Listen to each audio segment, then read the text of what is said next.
lereng Gunung Batur. Kulit jaka ini yang bisa dimakan hanya badannya saja, tapi palanya nggak bisa dimakan.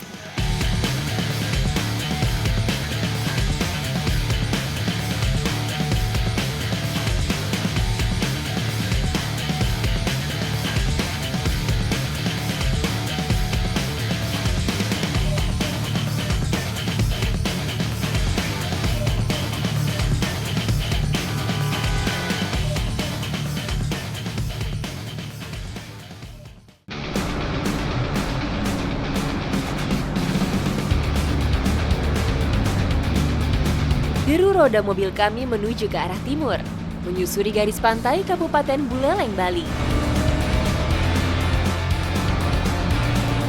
Hanya berjarak kurang lebih 8 km dari Singaraja, ibu kota kabupaten, Pantai Sangsit kami tempuh dalam waktu 20 menit. Akhirnya sudah sampai, Bli. Ini di tempat kita mencari ikan sama nelayan ya, Bli ya? Iya, Pep. Tempat ini dah. Oke, nah ini cuacanya bagus banget, cocok untuk kita cari ikan siang ini. Terletak di Kecamatan Sawan, Kabupaten Buleleng, Provinsi Bali, panjang garis pantai Sangsit hanya 4,6 km. Merupakan titik nol bagi puluhan perahu nelayan yang menggantungkan hidupnya dari hasil laut. Sekarang kita udah pada siap mau mencari ikan di laut dan saatnya kita bakal dorong perahu ini ke tengah laut. Tidak jauh dari bibir pantai, jaring ikan kami turunkan. Setelah tersebar, salah satu nelayan terjun ke laut untuk menyisir ikan dari arah yang berlawanan. Meski setiap tahun populasinya terus menurun, namun ikan di sini masih cukup mudah kami dapat. Nah, ini dia nih, Bli. Nah, beli jatuh, beli jatuh, beli ikan. Bli. Ikan terbang salah satunya. Nah, ini dia. Biasanya nelayan di daerah sini tuh mencari ikan di jam segini. Karena kalau mencari ikan di atas jam 10, ikannya sudah sulit dicari. Hidup berkelompok, ikan jenis ini menyukai perairan yang jernih dan hangat. Bagi nelayan di Pantai Sangsit, keberadaan ikan terbang adalah berkah tersendiri. Karena selain memberi tambahan penghasilan, ikan terbang adalah salah satu bahan kuliner warisan leluhur yang sampai saat ini terus mereka lestarikan. Ini dia nih ikan yang kita cari bakal dijadikan olahan sudang lepet.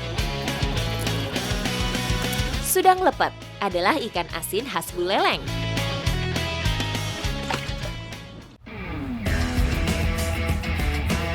Penasaran dengan cara pengolahannya? Saya mendatangi salah satu pembuat sudang lepet yang saat ini masih bertahan.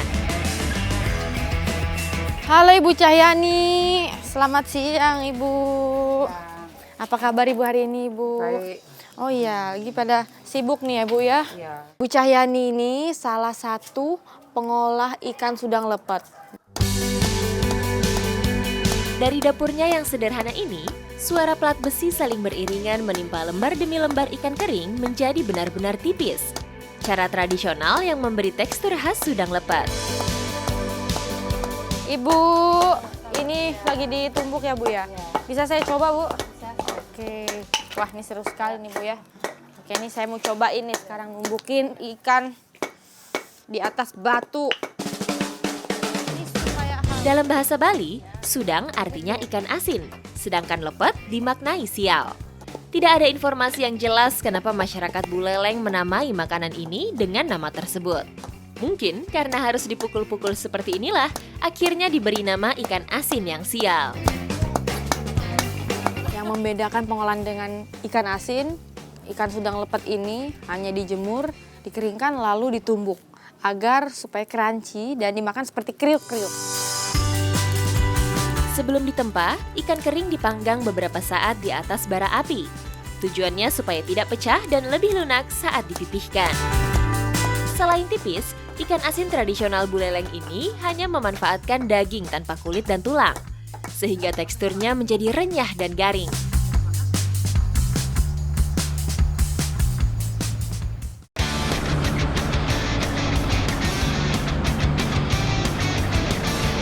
Dari Pantai Sangsit, kami melanjutkan perjalanan selama 1 jam menuju Desa Lemuki. Ini kita akan melanjutkan perjalanan lagi. Nanti kita akan camping lagi. Di mana ada yang mau tahu? Tetap ikuti jejak saya di Jejak Petualang. Berada di ketinggian 1000 meter di atas permukaan laut, cuaca menuju Lemuki sulit diprediksi. Di tengah guyuran hujan, kami terus memacu mobil di atas aspal yang menanjak dan berkelok. Menjelang sore, akhirnya kami sampai di pelataran camping ground Desa Lemuki. Satu persatu mobil parkir di setiap undakan yang sudah disediakan. Berada tepat di punggung bukit, tempat camping yang kami pilih menyajikan panorama alam yang memukau. Di sebelah kiri, bukit hijau tegak berdiri dihiasi awan yang berarakan di atas lembah. Jika nanti malam cuaca cerah, dari sini kami akan melihat kerlipan lampu kota Buleleng.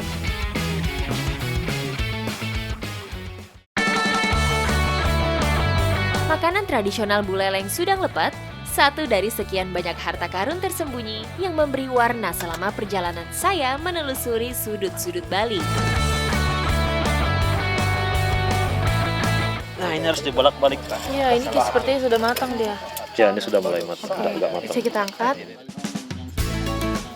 Jika warnanya sudah mulai kecoklatan, Sudang Lepet siap untuk dicicipi. Ini udah matang nih, ada beberapa. Ya. Ini bisa saya masak dulu ya, Beli ya? Ya, silakan Mbak Sama Ibu Pepi, biar saya Oke. lanjutin ini ya. Halo, Mbok. Ini ikannya udah ready dibakar. Selanjutnya, siapkan sambal rajang, yaitu cabai merah yang diulek dengan bumbu sederhana.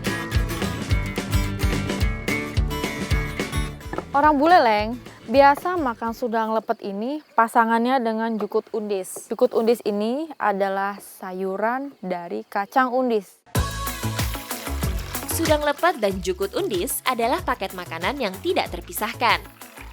Dalam bahasa Bali, jukut artinya sayur, sedangkan undis adalah kacang hitam. Berbeda dengan olahan khas Bali lainnya yang kaya rempah, memasak jukut undis cukup dengan irisan bumbu sederhana. Sementara menunggu jukut undis matang, sudang lepet kemudian dilumuri sambal rajang yang sudah dicampur air jeruk nipis dan minyak kelapa murni.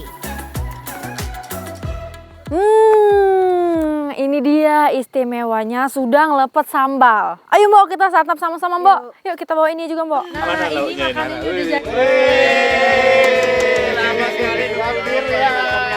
Sepertinya teman-teman camping saya sudah tidak sabar menahan lapar. Dalam sekejap, sudang lepet dan jukut undis sudah berpindah ke piring masing-masing. Udara dingin camping ground Lemuki terobati dengan rasa pedas sudang lepet dan gurih jukut undis. Ini rasanya menurut saya sangat unik ya. Dari sayur yang ini tadi, serasa seperti ada kacang hijau, namun ada perpaduan wangi dari terasi, dan juga berbagai macam dari rempah-rempah seperti bawang merah, serai, dan juga cabai. Nah, kalau dari ikan ini tadi, menurut saya ini malah lebih terasa sambal dan juga minyak dari aroma kelapanya. Kelezatannya dalam sekejap membuat hening suasana. Yang terdengar hanyalah bunyi kriuk dari setiap gigitan yang masuk ke mulut kami. Inilah suasana rumah yang kami bawa saat melakukan camping bersama.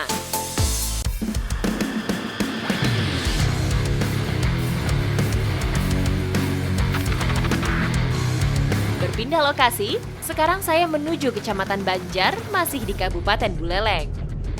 Di luar, pemandangan garis pantai Buleleng terlihat jelas dari balik jendela mobil. Hingga akhirnya kami sampai di Dusun Incakan, Desa Pedawa. Ayo Beb, kita cari makanan unik dulu ya. Sudah nyampe di Pedawa ini. Di tengah-tengah lebatnya hutan desa, saya mencari tahu keberadaan warga yang sudah menunggu kedatangan kami. Saya diajak oleh Beli Baja ke suatu desa, yaitu namanya Desa Pedawu. Ya, Pedawa. Nanti saya akan mencoba makanan yang unik dan juga ekstrim. Ekstrim. Sebagai desa tertua di Kabupaten Buleleng, warga desa Pedawa masih memelihara kearifan kuliner lokal warisan nenek moyang mereka. Salah satunya mencari ulat pohon aren. Ini dia hewan yang dinamai ancruk. Ancruk ini berasal dari tanaman pohon aren. Ulat jake atau ulat aren hidup dan bermetamorfosis di dalam pohon yang sudah mulai membusuk. Ulat jake ini yang bisa dimakan hanya badannya saja, tapi palanya nggak bisa dimakan. Nih. Bagi sebagian orang, ulat pohon aren terbilang makanan ekstrim. Namun bagi yang menyukainya, makanan ini menawarkan rasa dan sensasi yang berbeda dibanding makanan biasa. Oh iya, kayak ini, kayak kacang kedelai. Sensasi rasa gurihnya membuat saya ketagihan. Habis. Selanjutnya, ulat-ulat ini akan kami olah menjadi masakan khas desa Pedawa. Mek, ali apa tuh, Mek? Oh, hewan apa daun jarak tuh? Lololo. Ini apa ini, Mek? Daun jarak? Daun jarak Oh, namanya. ini buat apa, Mek? Daun Buat jarak, Mek? rujak loh untuk peres dalam. Oh, jamu seperti jamu itu, Mek, ya? Iya. Oke. Kehidupan warga desa Pedawa masih melekat dengan alam. Daun jarak ini salah satunya. Biasa dimanfaatkan untuk dijadikan minuman. Saya dan Meme mau membuat minuman unik dari desa Pedawa. Nah, ini tuh dari daun jarak. Iya, Mek, ya? Iya, daun Oke, ayo, Mek, petai lagi, Mek.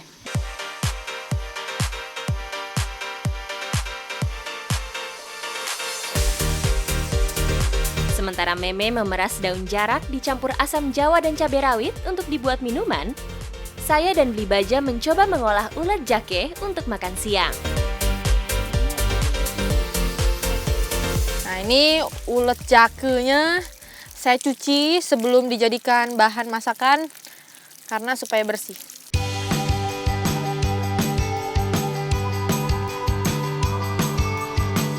Ulet jakenya ini kita goreng terlebih dahulu sebelum kita masukin bumbu-bumbu yang sudah disiapkan tadi. Ini mau meletus ini, Bli. Ini mau meletus ini, Bli. Susu aja, susu. Menggoreng ulat jake ternyata penuh dengan kejutan. Untungnya Blibaja banyak akal untuk meredakan setiap letusan. Bener-bener ekstrim. Bahasanya ekstrim. Makannya juga ekstrim, bentuknya pun ekstrim ya, Bli, ya. Jangan semuain apa gimana, satu-satu aja dulu ya. Biar dia enggak ekstrim nih. Aroma yang keluar dari penggorengan mengusik rasa penasaran saya untuk mencicipi. Bentuknya seperti ini dia yang sudah matang. Isi bumbu, coba lagi. Coba lagi. Saya sekarang coba yang ini. Oke, saya cobain. Coba. Palanya Enak? Enak kan? sepintas seperti kulit ayam. Namun dia ada tekstur. Enak, enak. Ulat jake sekarang sudah berubah bentuk dan warna. Tandanya ulat sudah matang dan siap diangkat. Ini saatnya menumis bumbu yang sudah dihaluskan. Nah, ini bumbu yang tadi sudah kita ulek, jadi kita tumis sebentar sedikit supaya dia sedikit layu, lalu nanti bisa kita campur dengan ulat jakanya. Ulat jake kembali dimasukkan ke penggorengan. Setelah beberapa menit ditumis, olahan ulat jake pun siap dinikmati.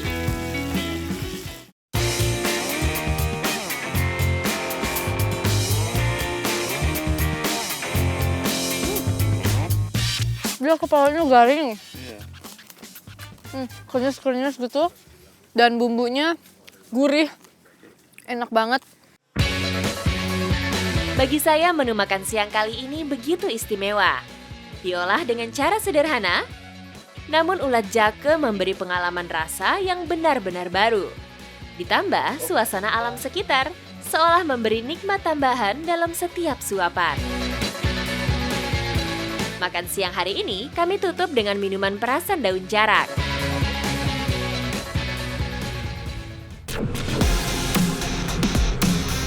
Kami kembali melanjutkan perjalanan. Bergeser semakin ke timur, tujuan selanjutnya adalah Danau Batur yang terletak di Kabupaten Bangli. Pagi hari di camping ground Zamova, kami disuguhi pemandangan matahari terbit dari celah pegunungan. Cahayanya memantul dari permukaan air danau dan menjadi spot yang ideal untuk menikmati suasana pagi.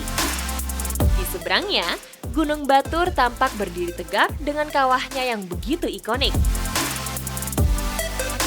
Setelah bergabung dengan campervan lain, siang ini saya akan mendatangi salah satu sentra penghasil sayuran yang letaknya tidak jauh dari tepian Danau Batur.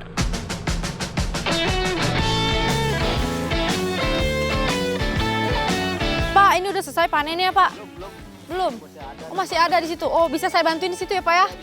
Oke, saya bantuin di situ aja deh.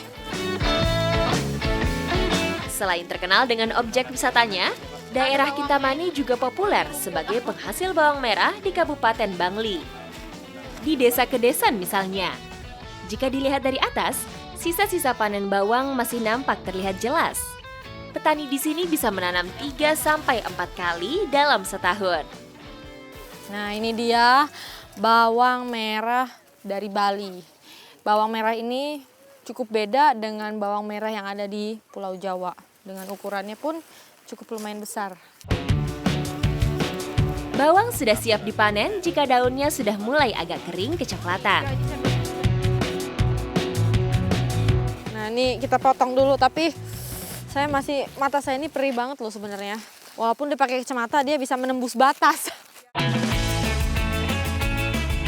Petani di sini punya cara tersendiri untuk menangkalnya. Dengan menyelipkan satu siung kecil bawang di telinga, rasa perih pada mata langsung hilang. Warga di sini tuh percaya kalau matanya perih, ditempelnya ini bawang ke kuping kita supaya nggak perih lagi. Tapi ini saya langsung melek loh mata saya, beneran.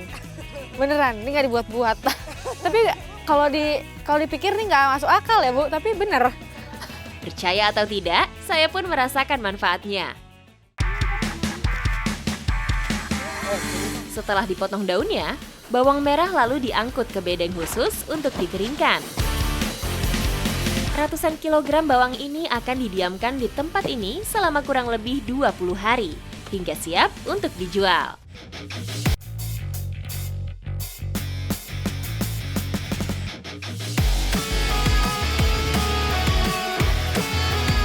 Setelah panen bawang, saya melanjutkan petualangan ke salah satu ikon Kintamani lainnya. Kali ini saya dengan beli baju mau melanjutkan perjalanan masih di sekitaran Danau Batur, dan ini tempatnya adalah lereng Gunung Batur.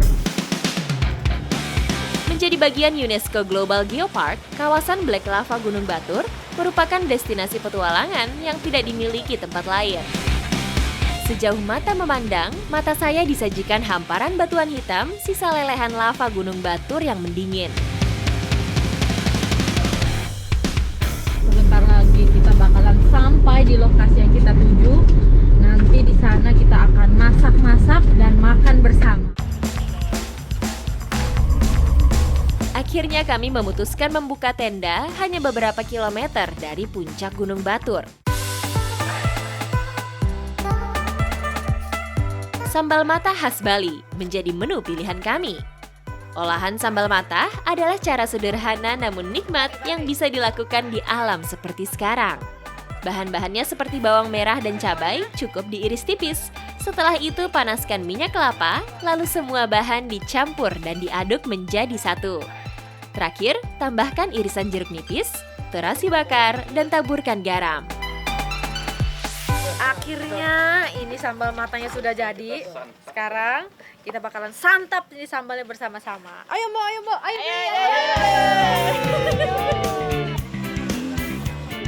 Akhirnya petualangan hari ini kami tutup dengan menikmati sajian mujair nyat-nyat ditemani dengan pedasnya sambal mata khas Bali.